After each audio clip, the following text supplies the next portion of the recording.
어려서부터 계명을 잘 지킨 부자 간원이 영생의 길을 물으러 예수님을 찾아왔습니다. 이웃을 내 몸같이 사랑하는 계명도 잘 지켰다고 자부했던 자입니다.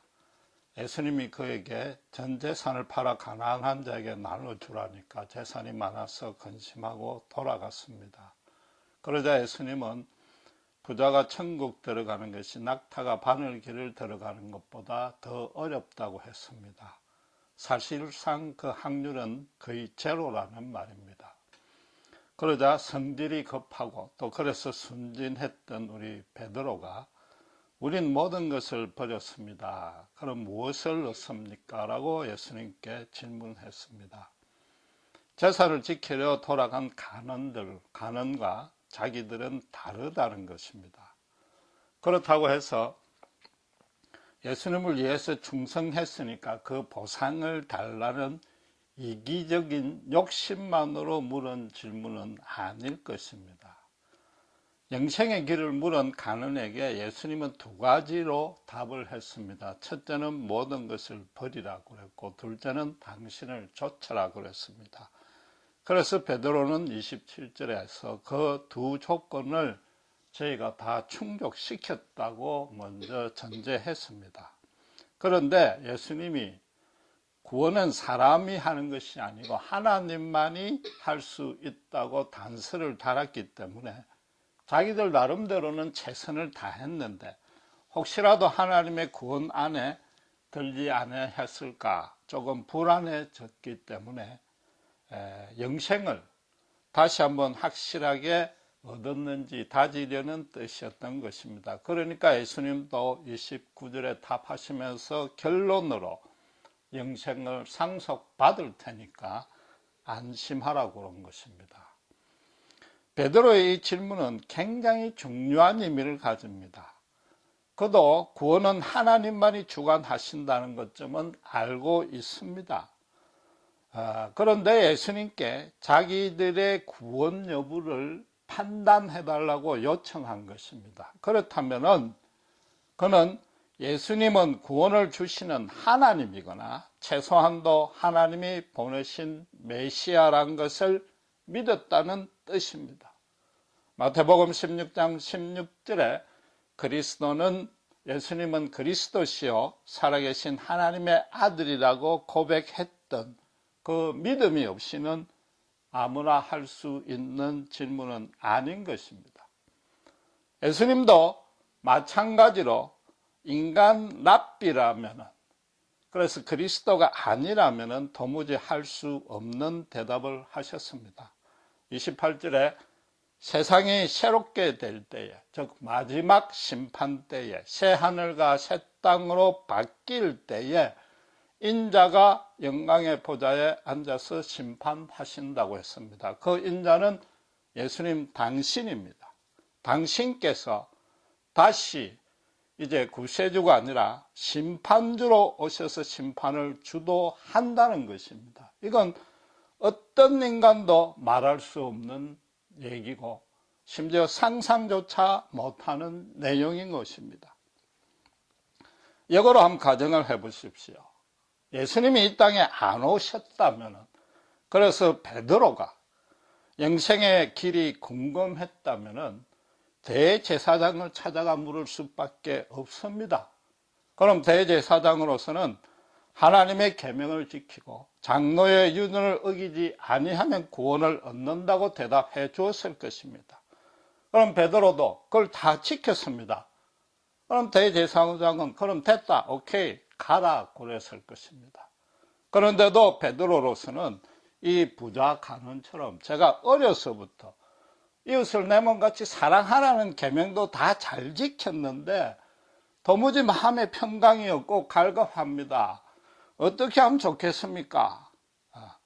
또 물었을 겁니다. 그럼 대제사장으로서는 나로서는 더 해줄 말이 없다. 그럼 베드로는 아니 지금 당신 말고 누가 이 문제에 답할 수 있습니까? 당신이 지금 이스라엘의 최고 영적 지도자 아닙니까? 그럼 최소한도 당신이 깨달은 진리라도 있으면, 사역하면서 체험했던 것이라도 있으면 가르쳐 달라고 졸라 댔을 것입니다. 그럼 대제사장은 너같이 끈질긴 사람 처음 본다. 솔직히 고백하건대 내가 대제사장 체면 때문에 아무 말을 못하지만은 나도 갈급하기는 너와 마찬가지다. 이러면 피차 곤란해지니까 제발 돌아가고 내가 지금 한 이 말은 남들한테 절대 비밀로 해달라고 그랬을 것입니다. 인간만이 있을 땐 이 세상에서는 아무리 추측해도 그것 이상일 수는 없는 것입니다. 예수님을 찾아온 부자 간원에게 주님은 전혀 예상치도 아니한 답을 주셨습니다. 전 재산을 팔아 나눠주라고 그랬습니다.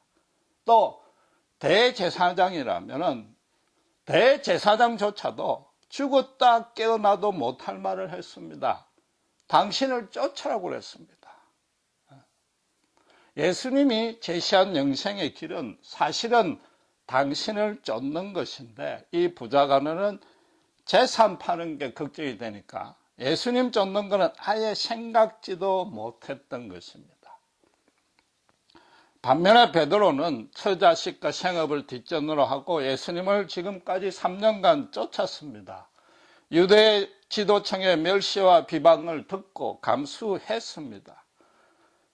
그 안에 뭔가 보상을 바라는 마음이 티끌만치도 없었다고는 아무도 장담을 못할 것입니다. 그러니까 예수님이 그들에게 이 땅에서는 바친 것, 드린 것의 몇 배를 돌려받을 것이고 예수님이 심판하러 올 때는 12보좌에 앉아서 이스라엘의 12지파를 심판하게 될 것이라고, 하나님의 심판에 동참하게 될 것이라고 엄청난 보상을 약속한 것입니다.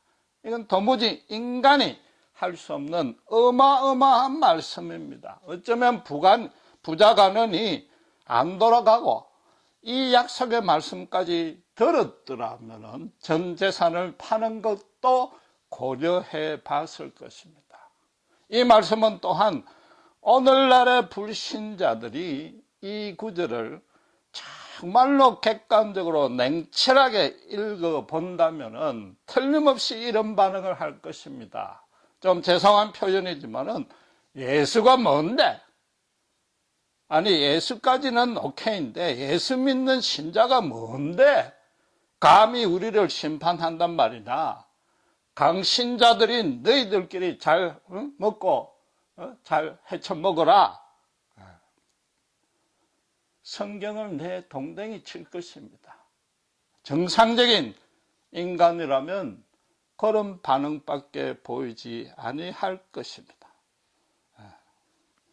지금 부자 간원이나 오늘날의 불신자들이 믿음이 없어서 예수가 그리스도인지를 못 알아먹은 그 어리석음을 탓하고자 하는 것은 아닙니다.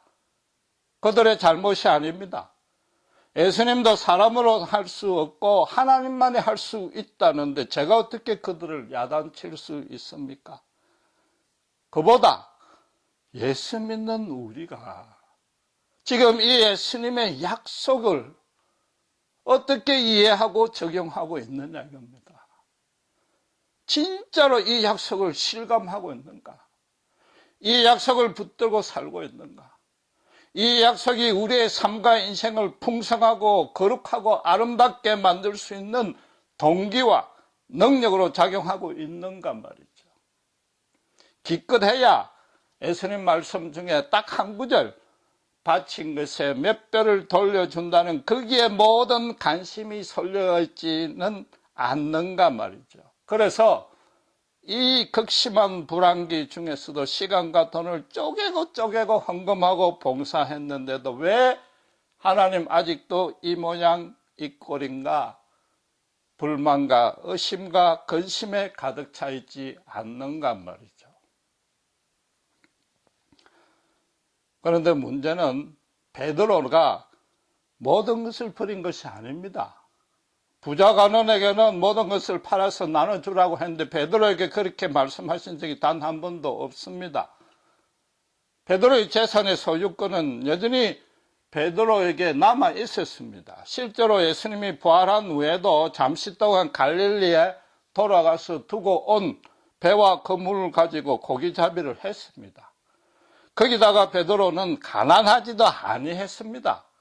가버나움에 있는 장모의 집, 자기 집인지 장모의 집인지 거기에서 예수님이 갈릴리 사역하는 본부로 삼았습니다. 그 많은 제자들이 함께 기거할 정도면 상당히 큰 집이었습니다. 부자였습니다. 거기다가 더 결정적으로는 베드로가 예수님을 끝까지 쫓지 아니했습니다. 우리가 잘 알다시피 예수님이 십자가에 달리기 전날 밤에 서성을 3번이나 그것도 마지막에는 저주하면서까지 부인했습니다. 당장 자기 목숨이 날아갈 판이 되니까 이 본문에서 모든 것을 버리고 주를 쫓았으니 이제 영생을 얻겠다고 그런 자부심이 있었는데도, 큰 소리 쳤는데도 그 모든 것들이, 그런 고백들이 그의 기억에서 흔적도 없이 사라져버린 겁니다.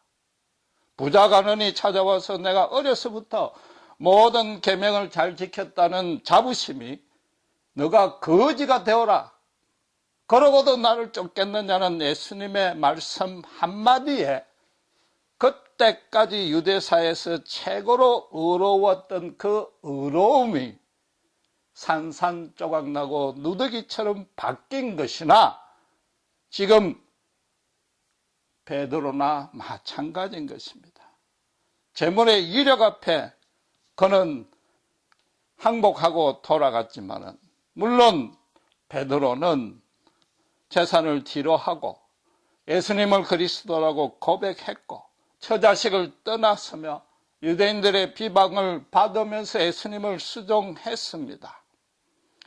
집을 예수님을 위해서 내어놓았기 때문에 그 가능가는 전혀 다릅니다만은 사실상 마지막 결정적인 순간에 닥쳐서 예수님과 너 자신과 둘 중 어느 것을 택할래 할 때 그 영혼을 완전히 발가 벗겨서 하나님 앞에 세웠을 때는 이 부자 가능과 하나 다를 바 없이 똑같았던 것입니다.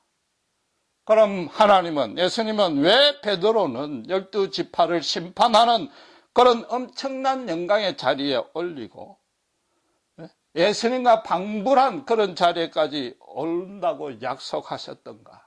그 둘의 차이는 뭔가? 그 대답은 하나입니다. 예수님 말씀하신 대로 하나님이 하신 것입니다. 그것 외에 다른 답은 없습니다. 그것도 베드로가 철두철미하게 완전하게 실패한 것을 통해서 하나님이 일방적인 은혜로 영생을 선물로 부어주신 것입니다.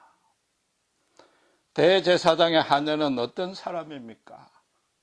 그 여자는 영생에 대해서 아무 관심이 없고 그저 먹고 사는 문제만 해결하려고 했던 자요, 당시의 인간 취급은커녕 물건 취급을 받았던 그런 여자의 신분입니다. 베드로는 그런 하녀 앞에서조차도 기독교 역사상 가장 위대한 고백으로 꼽혔던 마태복음 16장 16절의 믿음을 3번이나 번복했습니다. 3년간 예수님을 따르고 배우고 보고 믿었던 것 모든 것들이 한순간에 거품이요 안개로 사라진 것입니다. 제자들끼리 천국의 높은 자리를 누가 차지할 것인가 다툴 때만 해도 자기들 나름대로는 이 유대사에서 자기들이 도덕성이나 종교성이나 영성에서 최고라고 자부했었기 때문에 그런 질문을 던졌을 것이고, 재산이 많아서 근심하고 돌아간 이 부관을 옆에서 쳐다보며 속으로 우습게 여겼을 것입니다. 이 질문을 했다는, 본문에서 이 질문을 했다는 자체만으로도 베드로는 굉장히 심각하고 진지하게 고민한 표시입니다. 영적으로 상당히 높은 경지에 올랐습니다. 3번 부인하기 바로 직전까지도 스승을 내가 생명을 바치며 지키겠다고 큰 소리 쳤는데 반나절 만에 공수표가 되었습니다. 당시에 기네스북이 있었다면 역사상 최고로 큰 거짓말로 올랐을 것입니다. 그런데도 하나님은 그를 구원했습니다.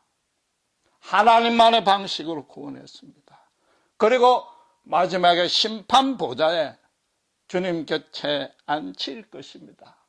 베드로를 편애한 것도 아니요. 그가 성질은 급하지만 마음은 순수하니까 그 진심을 알아서 한 것도 아닙니다. 그를 구원한 유일한 길은 베드로의 그 비참한 실패, 더 이상 내려갈 데가 없는 철두철미하게 부셔진 그 하녀 앞에서조차 고개를 못 들 정도로 비겁하고 치사해진 그때에 그를 구원한 것입니다. 바로 그때에 베드로 개인적으로 봐서는 비로소 모든 것을 버릴 수 있었던 것입니다. 겉으로 재산이나 집이나 형제나 전토나 부모가 그냥 그대로 멀쩡하게 남아 있었습니다. 여전히 베드로의 소유였지만은 그것이 더 이상 베드로의 마음 안에 보배는 아니었던 것입니다. 보배가 바뀐 것입니다. 그 모든 것들이 자신의 존재와 삶과 인생을 이끌 수 있는 소망이나 목적이나 능력이 전혀 되지 아니한다는 것을 그때 철두철미 깨달은 것입니다. 오늘 본문에서처럼 나는 그래도 모든 것을 버리고 예수님을 쫓았다고 자신했던 그게 마치 내한테 영생을 주셔야 맞다고, 세상의 복은 몰라도 영생은 주셔야 맞다고 다그쳤던 그게 사실은 아무것도 버리지 못한 상태란 것을 이제는 깨달은 것입니다. 지난 3년간 예수님을 쫓은 것도 뭔가 위대한 사람을 만났으니까, 뭔가 이스라엘에 아주 큰 일을 이룰 것 같으니까 자기도 한 자리 차지해 보겠다는 사실은 비즈니스 출장이었던 것뿐임을 알게 된 것입니다. 진리의 길을, 구원의 길을 찾으려 구도자의 길로 나선 것도 아니요, 돈은 몰라도 자기 안위를 찾으려는 헛된 노력이었음을 깨달은 것입니다. 그러다가 대제사장의 뜰을 뛰쳐나가 심히 통곡할 때에 생전 처음으로 자기 자신이 얼마나 부패한지 깨달은 것입니다. 절감한 것입니다. 그 모습이 어떠하든지 간에 그건 아무 상관없이 자신의 마음과 심령이 누더기처럼 더럽고 추한 것을 발견한 것입니다. 거기다 그것으로 그치지 아니하고 더 중요한 것은 예수님을 제대로 알게 된 것입니다. 예수님은 이미 훨씬 전부터 그 자신의, 베드로 자신의 모습과 그것만 보고 한 것이 아니라 그 심령의 가장 깊은 곳에 베드로 자신도 모르고 짐작조차도 못하던 맨 밑바닥까지 꿰뚫어 보시고 3번 부인할 것이라고 예언하셨단 말이죠. 그걸 깨달은 것입니다. 자신은 뭐예요? 미리 3번 경고할 거라고 경고를 받았습니다. 그런데도 너무나 비겁하고 뻔뻔하게 3번이나 정확하게 부인했습니다. 어지간한 사람이면, 인간이 생각할 때 어느 정도 의로운 사람 같으면 2번을 부인하고 나면은 아차, 이게 뭔가 정신을 차리고 3번째는 뭐예요? 그래, 내가 예수의 수제자 베드로다 고백하고 싫다고 나도 스승과 함께 죽어 마땅하니까 나를 잡으라고 해야 될 텐데 거꾸로 예수님을 저주하면서 부인했단 말이죠. 그런 베드로를 그것도 수제자를 예수님은 끝까지 단 한치도 책망하는 빛을 보이지 아니하시고 오직 긍휼과 사랑으로 따뜻하게 품어주시는 그 눈길을 보았던 것입니다. 바로 그 순간 어떤 일이 일어났겠습니까? 베드로의 머리 정수리부터 발끝까지 예수님의 사랑이 불처럼 간통했던 것입니다. 그 전부를 완전히 뒤집어 엎은 것입니다. 예수님의 피가 그를 깨끗게 하고 새로운 피조물로 거듭나게 한 것입니다. 처음에 너를 사람 낚는 업으로 불러낼 때에 베드로는 나를 혹시라도 사람 위에 높은 자리에 얹혀주는가 착각하고 신나게 따랐지만은 이 예수님이 지금 나를 비로소 모든 죄와 사망과 사단에서 낚아서 새 사람으로 세워주신 것을 알게 된 것이고 베드로더러도 바로 그 일 때문에 불렀다는 것을 알게 된 것입니다. 지금까지 모든 것을 다 드린 것 같지만은 사실은 아니었다는 거죠. 사실은 자신을 못 드렸던 것입니다. 옛자를 버리고 새롭게 된 새 존재가 되어야 되는데 그러지 못한 것을 예수님이 바꾸어 준 것입니다.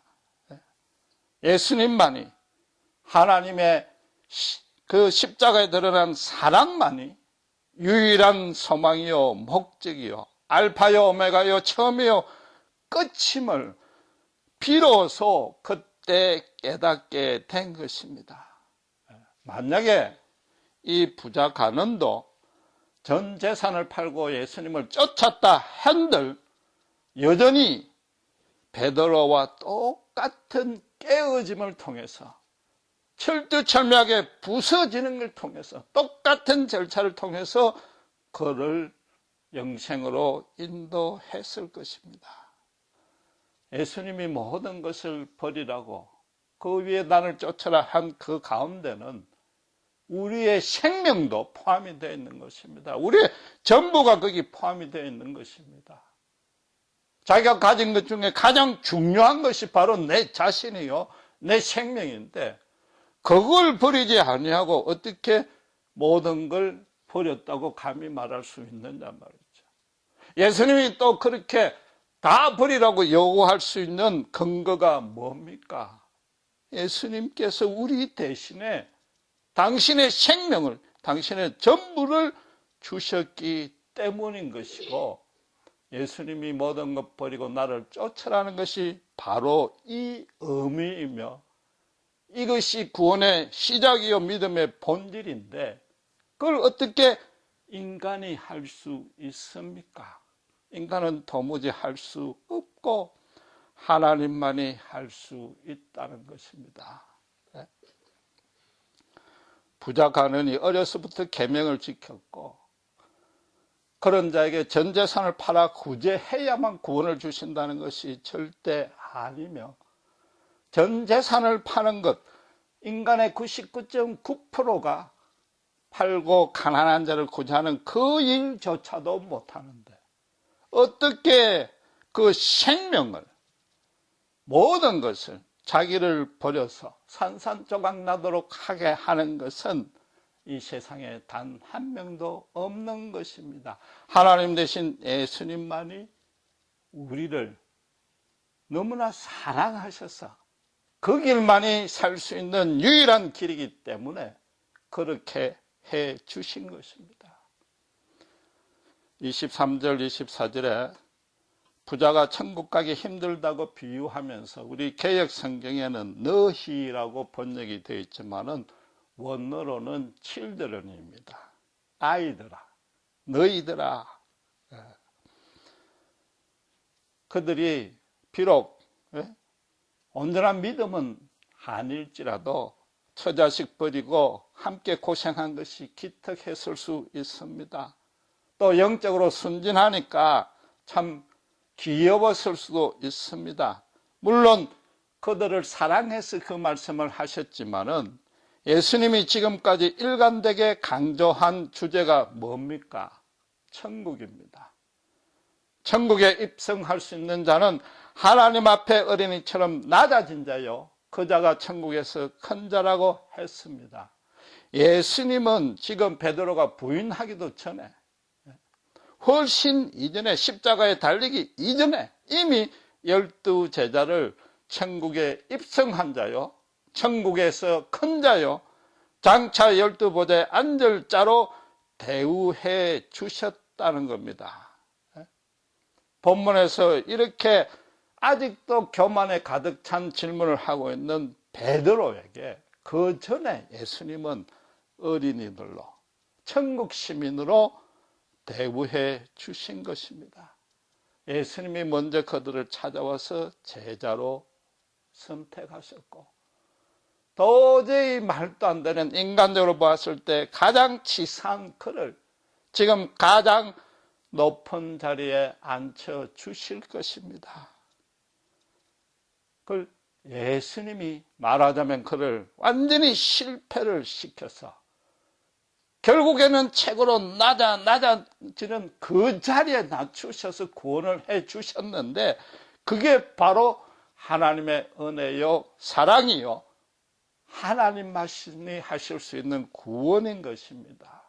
물론 베드로 본인으로서는 그런 사실을 그때까지만 해도 모르고 순전히 자기 의식을 가지고 자기 자유의지로 행동을 했지만은 결국은 그게 실패로 끝나고 죽음의 자리까지 이르게 되었는데, 그 뒤에는 하나님의 놀랍고도 신비하고 풍성한 은혜가 그를 그 자리에 이르도록 한 것입니다. 다시 강조하지만 지금 베드로 얘기를 하는 게 아닙니다. 우리 모두가, 신자된 모두가 사실은 구체적인 구원의 과정들은 다 다르지만은 베드로처럼 처참한 실패를 겪은 이후에, 그게 꼭 현실적인 실패가 아닐 수도 있지만은 사실은 10중 9는 현실적인 실패를 통해서, 왜냐하면 영적으로 깨달을 수 있는 그런 고매한 자는 우리 가운데 거의 없기 때문에 눈에 보이는 현실적인 실패를 통해서 그래야 처절하게 느낄 수 있으니까 그 실패를 할 때 예수님이 찾아와 주신 것입니다. 우린 돈이 없어지면 근심이 늘어날 것이라고 생각하고 오직 일확천금만 꿈을 꾸고 있었으며, 예쁜 여자를 보면 마음으로 간음을 했으며, 형제를 떠나서 부모마저도 말로 살인을 밥 먹듯이 하는 중에 있었습니다. 그러나 우린 몰랐고 눈치도 못 냈지만은 하나님은 강건적으로 역사하셔서, 아니 사랑으로 역사하셔서 우리로 하여금 완전한 영적인 실패를 맛보게 해서 더 이상 떨어질 수 없는 그 밑바닥에 밀어 넣으시고는 한 줄기 참 생명의 빛을 비춰주신 것입니다. 성령으로 하늘의 소망을 두게 하시고, 성령으로 우리가 세상에서는 느껴보지 못한 기쁨으로 채워주신 것입니다. 세상의 것이 물론 중요하지만은 그게 영원한 가치가 없음을, 목적을 둘 것이 아님을 비로소 깨닫게 해 주신 겁니다. 예수님이 없으면 그 모든 세상에 중요한 것도 안개요 연기일 뿐임을 깨닫게 해 주심으로 해서 내 존재 자체를 새롭게 바꾸어 주신 것입니다. 새로운 기쁨으로 충만케 해 주신 것입니다. 신자들이 예수님의 이 약속을 그냥 한 장래의 일인 줄 알고 건성으로 이것은 절대 안 된다는 겁니다. 그냥 영적인 차원이니까, 우리는 잘 모르니까 뭐 그렇겠지 생각하고, 내가 착하게 살고 교회에 성실하면은 큰 복은 몰라도 고난은 막아주시겠지, 이런 게 예수 믿는 게 전혀 아니라는 겁니다. 성경은 특별히 예수님의 말씀과 사역은 영원한 완전한 절대적인 진리입니다. 우리가 거기에 생명을 걸고 우리의 모든 것을 걸고 그대로 살아야 되는 겁니다. 만약에 이 약속이 그냥 우리한테 아무런 힘을 미치지 못한다면은 불신자들이 이 구절을 보고 예수 믿는 강신자들 그렇게 욕하는 것과 50보, 100보 다를 게 뭐가 있습니까? 예수님은 기네스북의 역사상 최고로 치사한 거짓말쟁이로 올라가 있던 베드로를 십자가에 거꾸로 순교할 만큼 최고의 의리 있는 남자로 바꾸어 주셨습니다. 그게 역사적 사실입니다. 그렇다면은 베드로가 변화산에서 모세와 엘리야를 보고 부러워했지만은 지금은 천국에서 동일한 영광 가운데 그 자리에 있다는 것도 분명한 사실입니다. 또 본문의 12지파를 심판할 보좌에 앉아 있고 예수님의 새 왕국의 통치에 참여할 것이란 것도 분명한 사실입니다. 그렇다면은 베드로와 똑같이 철두철미한 실패를 거치고 어찌 내 같은 죄인을 죽어 마땅한 나 같은 죄인을 주님 십자가의 사랑으로 되살려 주셨습니까? 라고 고백한 우리도 이 말씀대로 되는 것도 그 자리에 앉게 되는 것도 똑같은 사실인 것입니다. 그렇다면은 우리가 지금 겪고 있는 어떤 실패와 고난과 상처와 심지어 질병과 억울함마저도 그 영광의 보좌로 가고 있는 중도 여정임도 사실인 것입니다.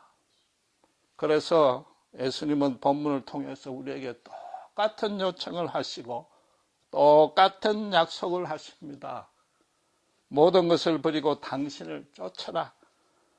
그럼 천국에 입성할 것이요 천국의 큰 자로 세워주신다는 것입니다.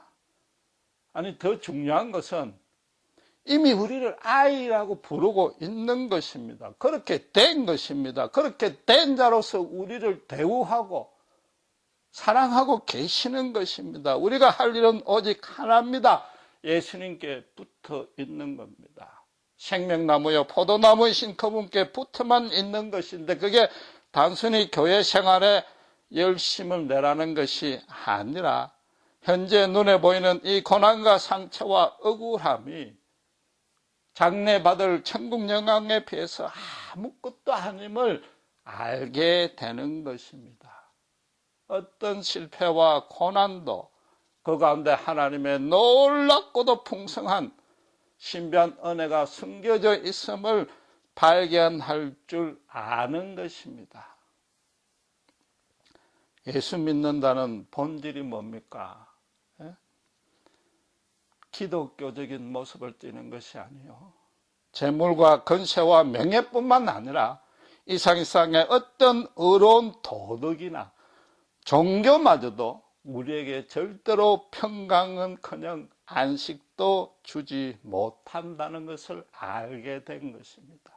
하나님 특별히 예수님의 십자가에 드러난 그 사랑과 긍휼을 놓치면은 이 세상의 모든 것을 놓치는 것과 같다는 것을 확신하게 된 것이고 그 확신한 대로 생각하고 말하고 행동하게 된 것이 예수 믿는 믿음의 본질인 겁니다.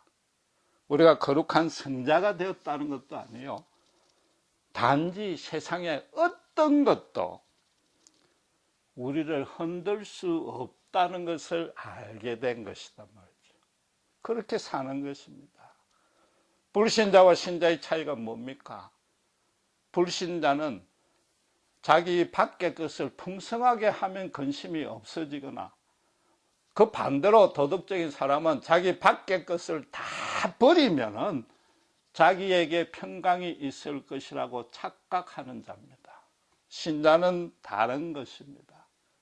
내부터 완전히 버리고 그것으로 그치는 것이 아니라 그 안에 영원한 생명이 예수님을 보배로 모실 때만이 평강이요 안식이 찾아오고 누릴 수 있으며 그때 세상의 모든 것을 버릴 수 있게 됐다는 것이 신자인 것입니다. 기도하시겠습니다.